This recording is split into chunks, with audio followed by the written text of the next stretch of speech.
Have you really thought about what the fallout is going to be? Have you thought about it? Forget about left, right, Republican, Democrat, mandates. There's going to be fallout and it's going to hurt, and I don't think you've thought about it yet. Hang on.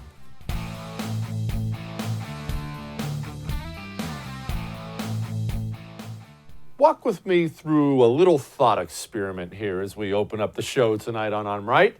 Now, we're going to do something we rarely do. Actually, just set aside everything. COVID, vaccines, left, right, Republican, Democrat, set all that stuff aside. This is a thought experiment everybody can play. All right. Picture a village. Couple hundred people. Pick your place. Australia, America, Africa, Russia, wherever. There's just a village out there. It doesn't have to be in any nation. Doesn't matter. It's a village of people. They do whatever they want to do. They're their own place. The Indians. It's a great example. Use the Indians. Okay? In this village, as they did, there will be different roles for different people, understandably. Right? You're going to have a certain amount of people who hunt. They go out and hunt meat for the entire tribe. They bring back the meat and the tribe gets meat. You're going to have a certain number of people who probably harvest some fruits and veggies mainly. Even if they don't harvest them, go out, pick some, make sure we can get a little bit of balance in our diet. You'll undoubtedly have people there who handle some form of health care, whether it doesn't have to be advanced, that doesn't matter. It's they handle some medicine, they'll handle bandaging up wounds. You're going to have people who do this, people who do that, right? People who wash the clothes, there are different roles for it. Now, I want you to imagine something. This village of 200 people, let's say this village had 10 hunters in it. And let's say I came into this village, came strolling in, and I have the power to do this, right? And I decided, oh man, you guys have 10 hunters.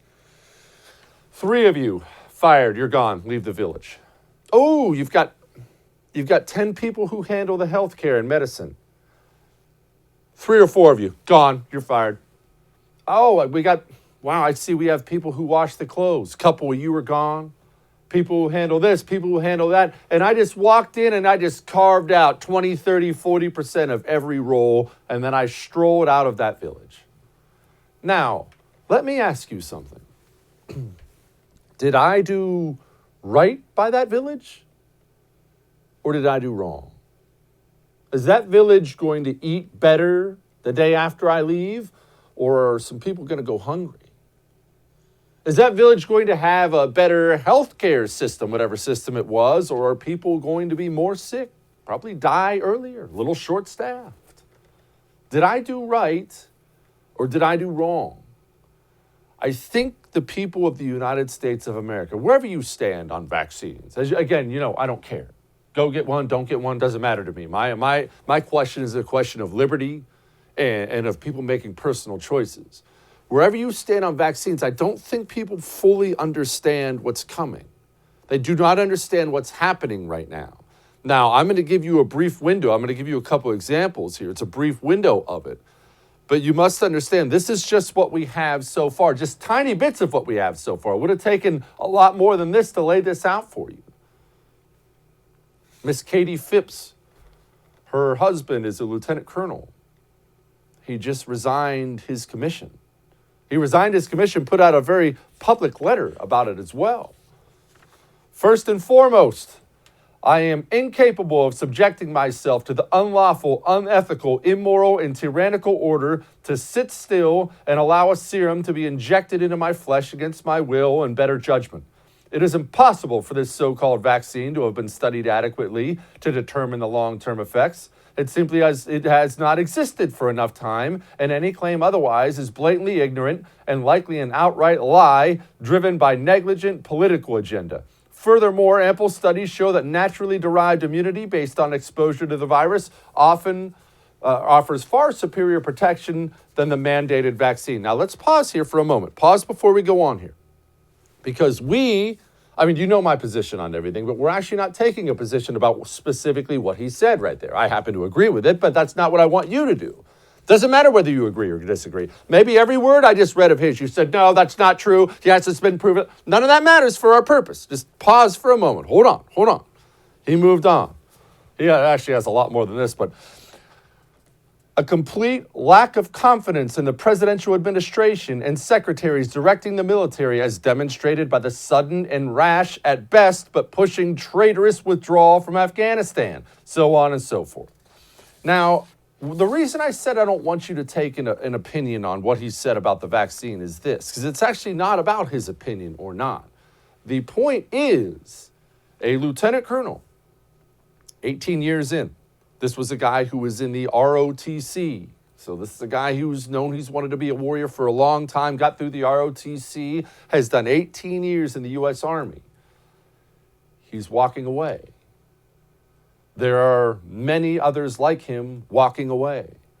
There are rumors of pilots, naval officers. I personally know several real warrior types, Green Beret types, walking away.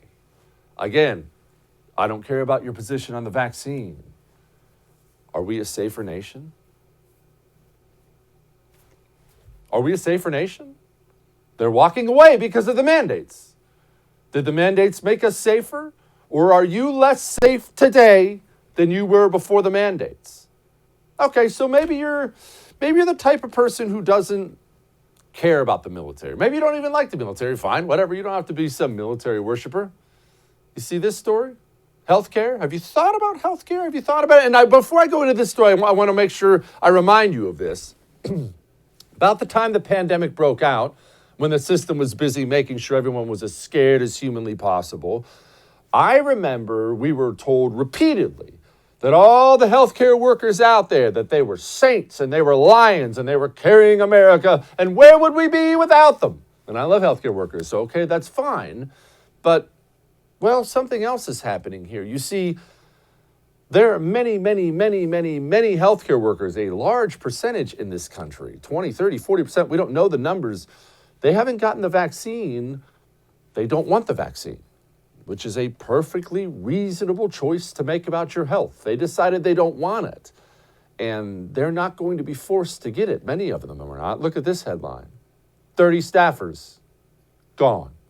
Hospital to stop delivering babies after 30 staffers quit over the vaccine mandate. Are we better and healthier because now that hospital has to send expectant mothers someplace else? Is the mandate making this nation better, or are we weaker militarily? Are we hurting the public health I've had to hear so much about?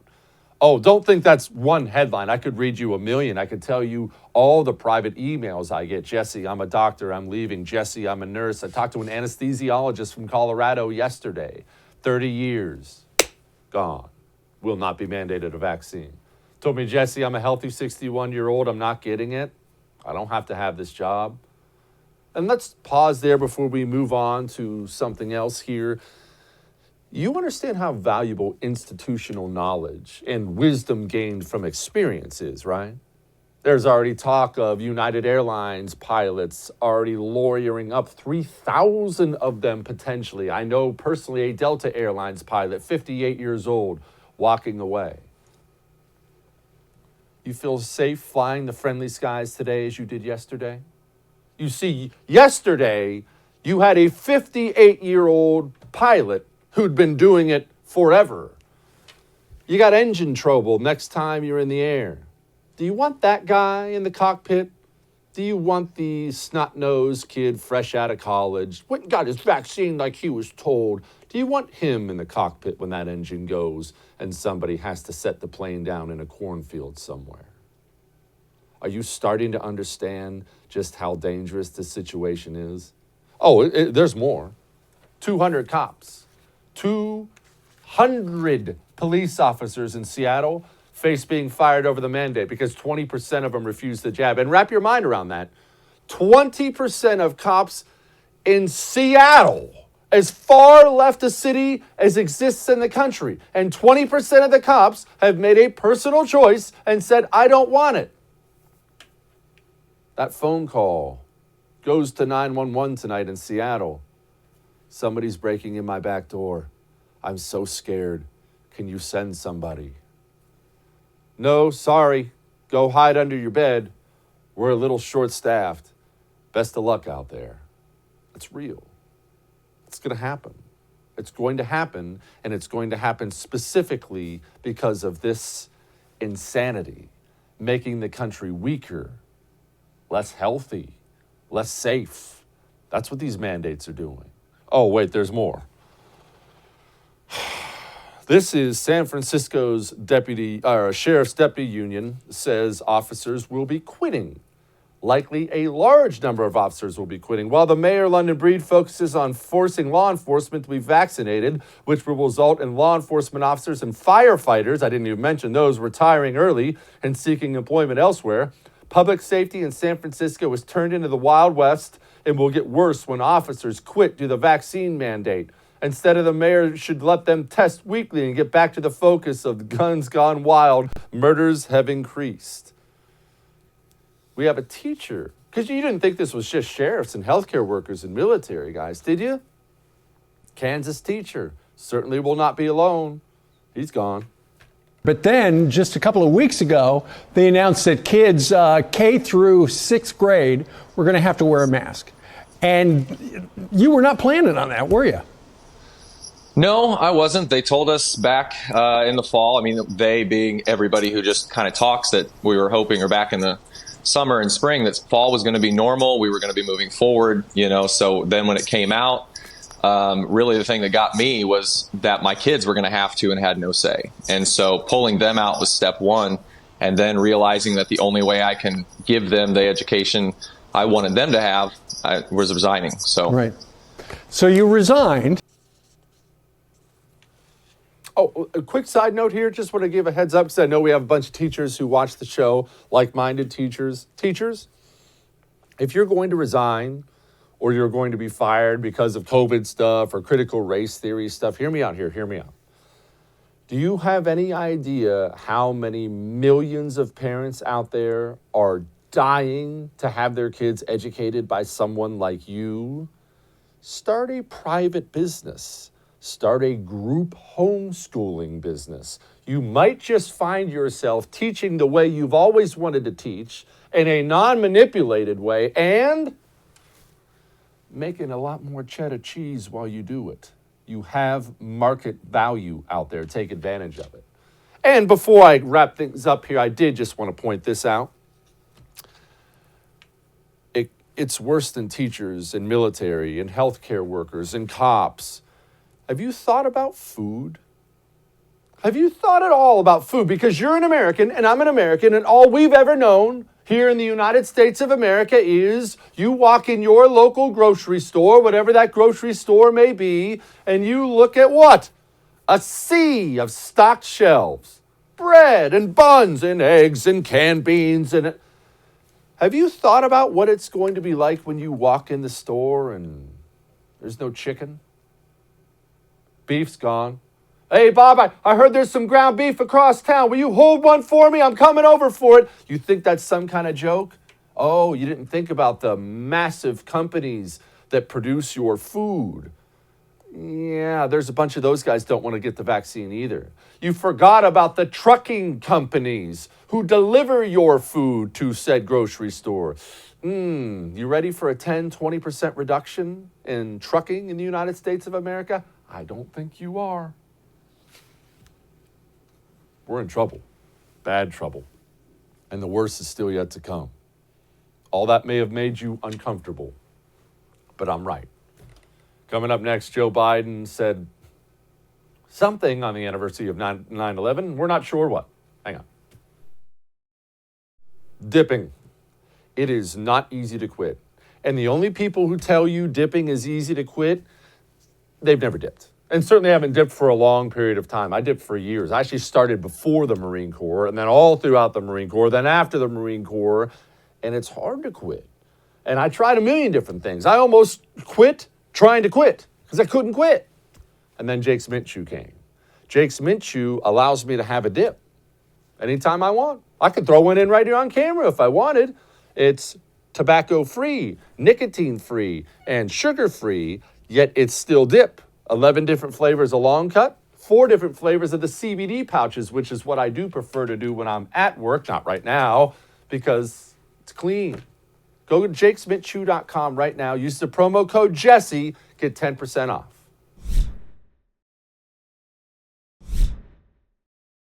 Over the weekend, it was the 20th anniversary of 9/11, a day that everyone who was alive will always remember where they were, what they were doing that day. And it's a day you would expect to hear something from the President of the United States. And the Biden administration decided to make this video of Joe. And this was what the president had to say on the 20th anniversary of 9/11. The absolute courage it took after 2 unimaginable losses is extraordinary. Yet the most ordinary of American things. To know life can be unfair and uncertain, a cruel twist of accident or deliberate act of evil. But even in darkness, to still be the light. There are people around the world that you'll never know who are suffering through their own losses, who see you, your courage. Your courage gives them courage that they too can get up and keep going. And we hope that 20 years later, the memory of your beloved brings a smile to your lips, even while still bringing a tear to your eye.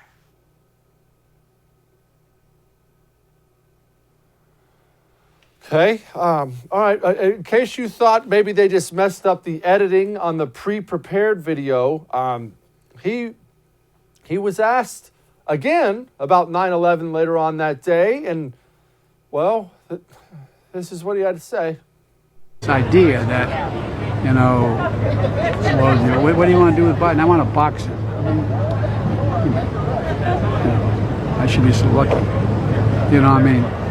But it is the kinds of things, or, stuff that is coming out of Florida, stuff that's coming out of, Robert E. Lee had been in Afghanistan. You'd have won. No, anyway, I'm telling you too much.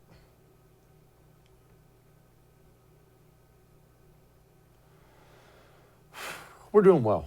We're doing well. And in case you thought Joe Biden was the only president who completely embarrassed himself on the 20th anniversary of 9/11, you would actually be mistaken. You see, George W. Bush decided to take Joe Biden's incoherence and say, oh, no. I'm actually capable of being a way bigger piece of crap than he could ever hope of being. There is little cultural overlap between violent extremists abroad and violent extremists at home. But in their disdain for pluralism, in their disregard for human life, in their determination to defile national symbols, they are children of the same foul spirit. Okay. I'm gonna stay calm. I know you think I'm gonna freak out. I'm just gonna stay calm. I just feel like it's pretty important to point this out. On September 11th, 2001, a bunch of Al-Qaeda terrorists, well, they murdered almost 3,000 Americans. Americans, your fellow Americans, my fellow Americans. They were staring out the window of a skyscraper, more floors above the ground than you care to think about. And they were looking behind them, and you see the flames were coming. And they knew in that moment they had to make a choice. They could stay there and burn alive. Try to imagine what that would be like, burn alive, or they could dive out the window and watch as the ground came up to them at 200 miles an hour and they splatter on it. If it sounds like I'm being graphic, I am. Americans died in mass on 9/11. For anybody to think it's even remotely appropriate to even bring up January 6th on the 20th anniversary of 9/11 is insanity to me. Let alone to compare what those people did on 9/11 to anything that happened on January 6th, the political protest that got a little out of hand, and some guy with freaking antlers wanders into the Capitol building. These people, it's not that people's brains are broken in this country. There's always going to be people with broken brains, always. You know what it is? It's that at the highest levels of this society, they're broken. That's the President of the United States. That's the man who was sitting in the Oval Office on 9/11. Actually, I know he was out reading, but that was the man who was president on 9/11. Watched it happen. Lived through all the aftermath and stood up there like some stupid idiot college kid who's been brainwashed. Well, I mean, they're basically the same. What is wrong with these people? We have that mental illness has now become part of the social fabric. It just has been. All the leaders of our institutions, they're all hopelessly and endlessly broken. Dang it, I said I wasn't going to get upset. I got upset. All right, we got Will Chamberlain coming up next. Hang on.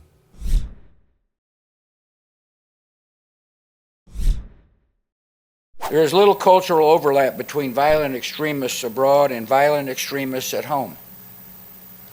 But in their disdain for pluralism, in their disregard for human life, in their determination to defile national symbols, they are children of the same foul spirit. I'm just as mad this time as I was the first time I played it for you. Joining me now to talk about the absurdity of that and many other things is my friend Will Chamberlain, freshly married Will Chamberlain. He's also the senior counsel for the Internet Accountability Project. Will, honestly, as bad as as inappropriate as it is to make that comparison on 9/11 when you get a speech, it is amazing how mainstream insanity is now. That is insane. You'd expect that out of some wingnut idiot college student. That's the President of the United States of America. Yeah, I mean, President Bush had a lot of trouble kind of distinguishing shades of gray when he was president, and I guess it's not surprising that he's just lumping in Americans he disagrees with now with the Taliban and Al-Qaeda.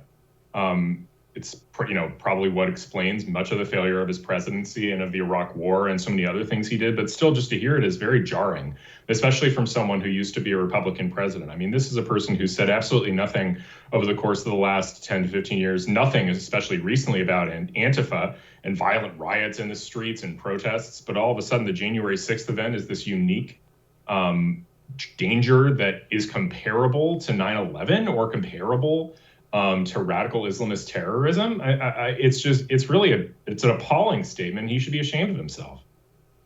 Will, look, you live in the D.C. area. Explain this to me because I cannot understand it. What is it about that day that has so many of the people, left and right, just completely up in arms still? They feel like it was some personal thing, and it's not like it's a day to celebrate. I'm not saying that, but they've blown this thing up so big, and I don't understand it. What is the mentality I'm missing here?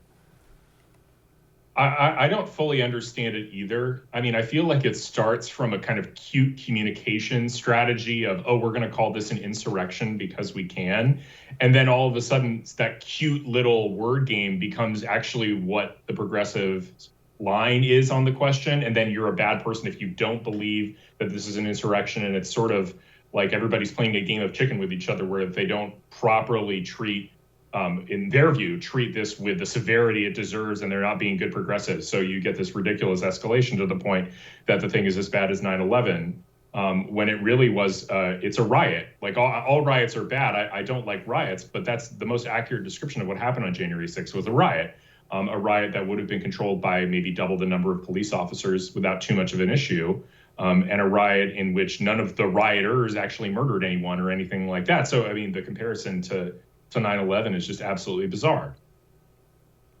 Will, I used to absolutely disagree with you publicly about your seize the endowment strategy for universities. I have since obviously come around on this because I feel like these institutions must be razed to the ground. And this latest video I'm about to play for you just cemented it for me. When talking about 9/11, what do you think we should avoid? I think we should avoid a lot of more gruesome facts, avoiding kind of placing blame. Will, Wait, what? How have we cheated? How have we cheated our youth so badly? And I understand they're adults by now and they have to take accountability for what they think, but we have cheated our youth so much. We have morons now, insane communist morons at 20. Yeah, I mean, it sounds like they've been uneducated. Like, these are the kind of things that if you just were a normal person and just ran through your life and then showed up at 20 and somebody asked you, should someone else be blamed for flying planes into buildings on 9/11? You'd be like, yes, of course, that's quite obvious that should be the case. And yet somehow the 18 years of education have managed to unsolve the problem of their education and lead them to think that no one actually is to blame for that. There's a slew of things. I mean, I think in general, the big shift that I've seen in conservatism generally is, going from, we're going to stick to these principles no matter without examining the principles, one, and then two, even if they lead to our own defeat, to a much more pragmatic conservatism, which I think you have adopted and many others have adopted, which is more like, wait a second, universities are destroying our children. Well, then we as a conservative movement should be deeply adversarial to the universities and seek to use government to make to at least unwind certainly all the government support for those universities, but go further and actually use government to create the kind of world we want, rather than just abdicating that entirely. Okay, Will, it's one thing for you to say it. It's one thing for me to say it. It's not that we're without any influence at all, but we're not elected. Are any of our elected officials starting to think along these lines? I understand we don't have Mitch McConnell. I get that. But are we starting to make gains with things like this in our elected officials?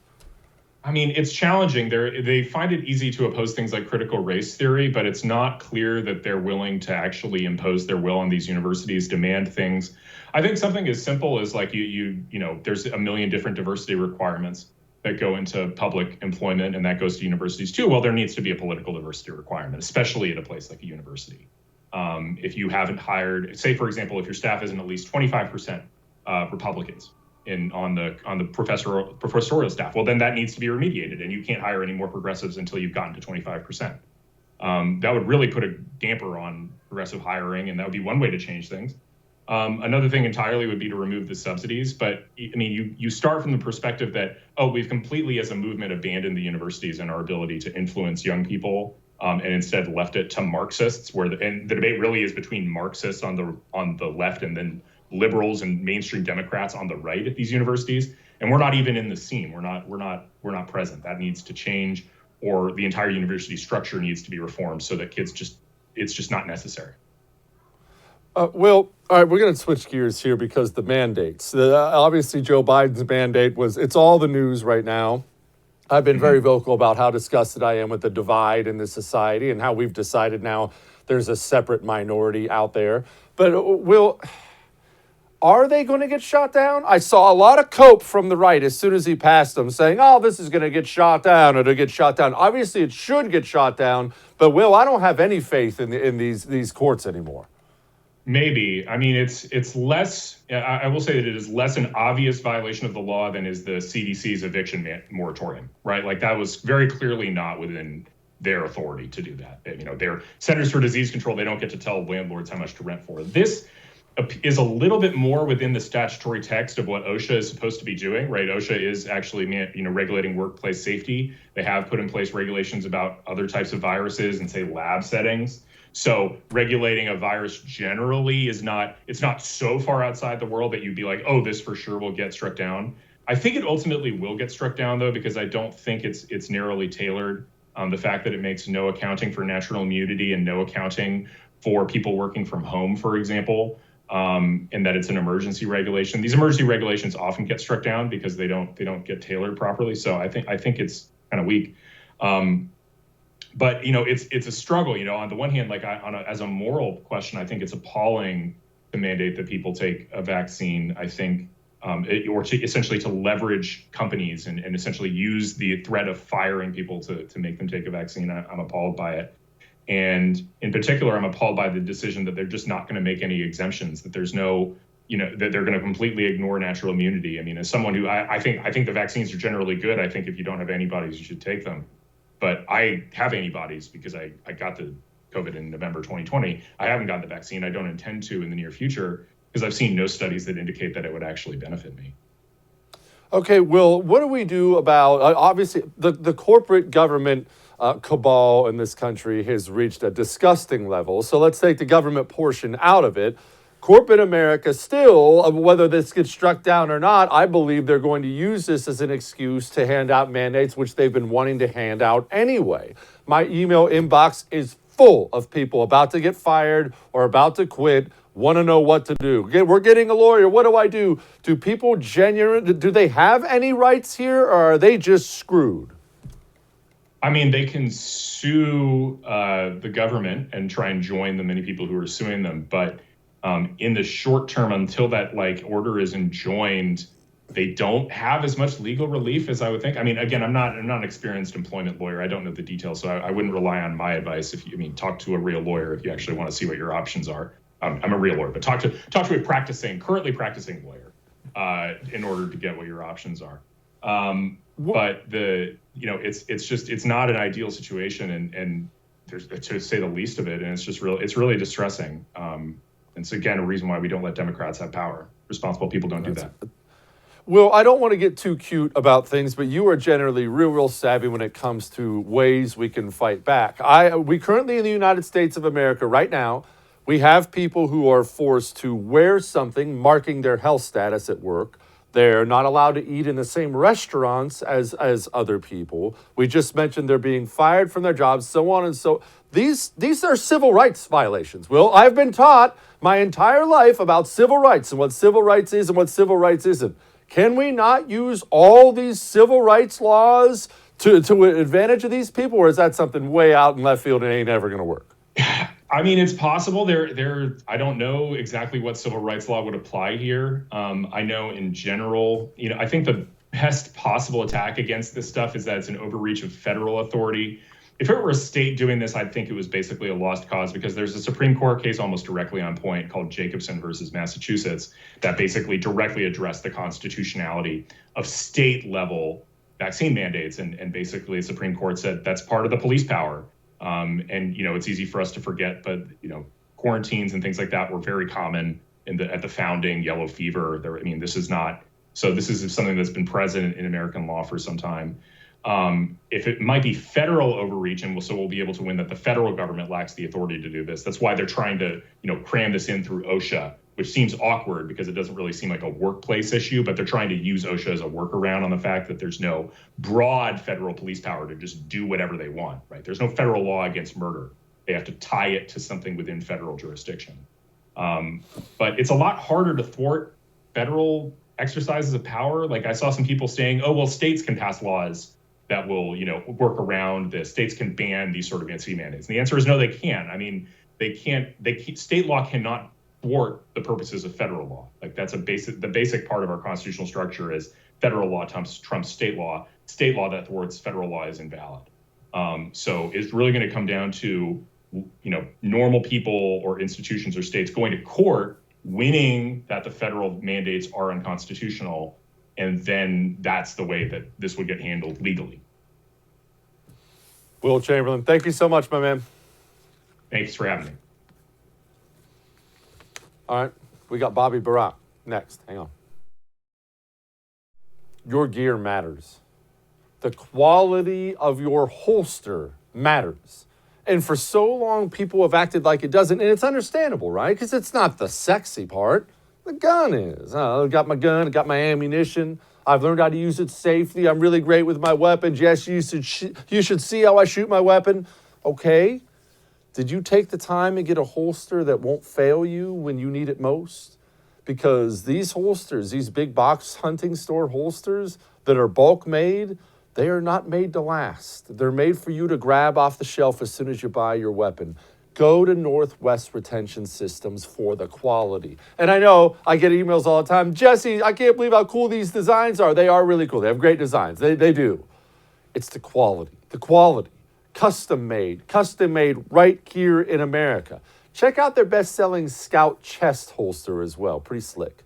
Go to nwretention.com. That's nwretention.com. Use the promo code Jesse. You get 10% off. We'll be back.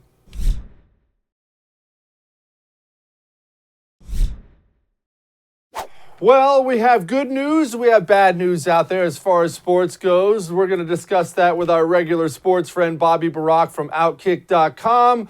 Bobby, first and foremost, here was apparently our second national anthem from this weekend. Lift every voice and sing till earth and heaven ring with the harmony of liberty.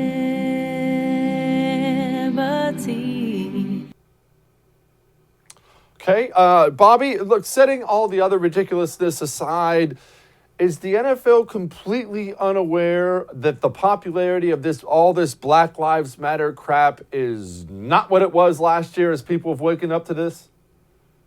Well, first of all, I want to say I am a fan of Alicia Keys. Just want to put that out the way. Like, what I'm about to say is going to be pretty critical of her, the whole movement, but it's nothing personal against who she is. I'm a fan. But put that aside. So on the back of these helmets, the NFL players are wearing unity, stop the divide. Aren't we dividing people by telling them there's two different national anthems? Jesse, the national anthem should be the ultimate unifier. It represents the country, the flag, which represents freedom, which everybody in America has freedom. So that should be the ultimate unifier. So why we're separating the national anthem, calling this the quote unquote Black national anthem, so Black people have one national anthem, the rest other people don't, they have their own national anthem, that doesn't make any sense to me. That's the exact opposite what the NFL is trying to do. And to answer your question, I don't know who they're trying to appeal to, because I've been to sporting events, I go out in public, I go to barbecues, bars. I've never once heard someone say, I hate this national anthem, I want to hear the Black national anthem. I never even heard of this until last year when this came into fruition in front of all these football games. It makes no sense to me, and I don't even know who asked for it. It's kind of like the Redskins debacle where the Washington football team was forced to drop the Redskins' names, and you have Native Americans saying, wait a minute, we had no problem with the name, so who's asking for this stuff? I don't know. Okay, well, how are the people? I mean, look, the NFL, I don't watch anymore, Bobby, full disclosure. I know you do. I know you're a sports guy. I walked away, can't do it anymore. But I do know it is an organization that is run by a bunch of very smart guys, supposedly, right? I mean, I know the people who run the league. It's a bunch of Harvard and Yale and Stanford types. They're really going to let a tiny, tiny vocal minority continue to run out people like me? Because, Bobby, I'm never coming back. Well, Jesse, you mentioned smart guys. Also rich guys. And I think what's happening here is money doesn't make you braver. It makes you weaker, because once you taste success, you don't want to lose it. And it makes you, in a bizarre way, more desperate. I liken this very similar to a column I wrote about ESPN. What's going on right now in the NFL is the mostly white owners and executives, they feel that they have to prove that they're not racist. And to prove you're not racist, you have to do much more than just be not racist. You have to show people you're not racist by being racist and embracing stuff that's dividing, like Black Lives Matter, the Black National Anthem, all this other stuff, Colin Kaepernick, calling him right, going after Donald Trump. These owners and executives, they're afraid of the New York Times. They're afraid of NPR, the Washington Post, social media, Twitter, Facebook, all of them, that they're now trying to prove with a shield. They're saying, Jesse, well, you can't call us racist. Look at the back of the helmets. Look at the Black National Anthem. Look at the players kneeling. They're all trying to get a temporary shield from the mob so that they can't be next. It's all pathetic, because none of it is in bravery. It's the exact opposite. Bobby, are there any leagues that have backed off majorly off of going all in last year? I mean, they virtually all went all in last year, except for the UFC. But are there any of them who've quietly, I'm sure, kind of walked away and thrown that stuff in the trash? Well, UFC is the one, like you mentioned, that seems to be the one that isn't embracing this stuff. Dana White just says, I don't care about any of this. I don't care if you're left, right, in the middle, straight, gay, trans, whatever. He just wants you to enjoy fighting, which is really what sports used to be. He's the one. I think that if there is a second one, it's probably college football. These organizations, they seem to really just want to make money above all else. I haven't seen too much of this far left takeover in college football. They're obviously allowing the F Joe Biden chance, which I find kind of funny. I know Donnie Jr. also got a kick out of it. But outside the UFC, there's no doubt that professional sports right now are catering not to the average man, but to the readers of the New York Times, Twitter, people that, Clay and I just consider kind of losers that we don't want to hang out with. You probably agree. I certainly do. All right, you mentioned college football. I didn't watch any. I just had something to do. I didn't walk away from college football, but I didn't get a chance to watch any this weekend. But I saw plenty of videos of packed stadiums, my man. Is that the norm across the country? Yeah, college football is right back to full-blown pre-COVID crazy tailgate, guys with their shirt off, drinking beer, getting in a fight, spitting at each other. It's back to normal. And that's why you have Dr. Anthony Fauci so mad about this. He came on CNN last week and said how dangerous, irresponsible it is for fans to get back to normal. I think seeing all the fans 2 weeks ago gathered together in red states, blue states, battleground states, just proved that Americans are ready to get back to normal. You saw a lot of Americans really give a middle finger to people like Fauci and say, we don't care anymore. We're going to go enjoy college football because people like you assisted and taken away from us last year. For those that don't remember, these college football fans were not allowed at the games last year. They're so excited to get back and just finally have an escape from all the stuff they've been brainwashed with the past 12 months. They're over it. This was another sign forward back to normalcy. Bobby, I know the different conferences handle things different ways in college football. Are some being really great, some being terrible? Is it pretty universal across the board? Let's just get the kids in there and make some money. How is it? Well, right now it's pretty universal across the board, but I think you touched on a key point is that all of this is temporary to some degree. I mean, as soon as medical experts, start complaining again, you could see certain conferences push back. Like I think the Pac-12, which is based in California, Washington, or the Big Ten where I'm at, Michigan, Ohio, I think they're more likely to listen. Where I think some of these southern states with Sankey running things at SEC, I think they're pretty bulletproof. They're going to keep this going. But as of right now, it's pretty universal. Same thing in the NFL. Like last night, Los Angeles, they just unveiled their new stadium with the first time ever having fans. They were packed, Jesse. So right now, sports are back to normal. It doesn't matter if you're in a red state, blue state, conference in the Southwest. It doesn't matter right now. As far as I'm concerned, sports are back to normal pre-COVID, but they're still in reaction to what happened with George Floyd when the media made this unilateral declaration that the country is systemically racist, and everybody has to acknowledge that. So there's that. Bobby Burack, thank you so much, my man. I appreciate it. Just anytime. All right. Speaking of college football, we have a lighten the mood for you. I can't even believe I'm going to say this. It was actually inspiring, and it involved a cat. You're going to have to wait and see. Hang on.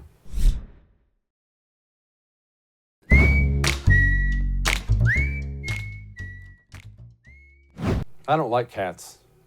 I'm not insulting your cat. I mean, I probably wouldn't like it, but I'm not insulting your cat specifically. I've just never been a cat guy. I'm more of a dog guy. So when I heard someone saved a stray cat at a game, I kind of rolled my eyes and thought, okay, that's really great news. But I have to admit, this is actually one of the cooler videos I've seen in a while. Just hang on. The payoff is pretty stinking cool. This happened this weekend at a college football game.